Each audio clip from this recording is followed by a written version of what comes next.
Hey guys, in this video, I will show you how to enable dark mode on Chrome. All right, let's begin. Are you a fan of dark mode? Let me show you how to enable dark mode on Google Chrome quickly and easily. First, open a new tab in Chrome. You can use the shortcut Ctrl+T for that.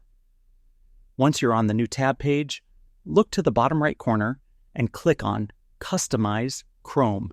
This will open a side panel on the right.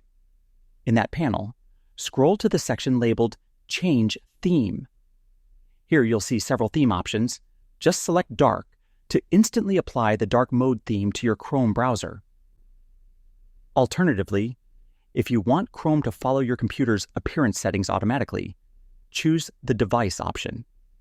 This way, Chrome will switch between dark and light mode depending on your system settings. And that's it. So that's basically how you can enable dark mode on Chrome. And that's it for this video. If you found this helpful, consider subscribing and giving this a big thumbs up. Thanks.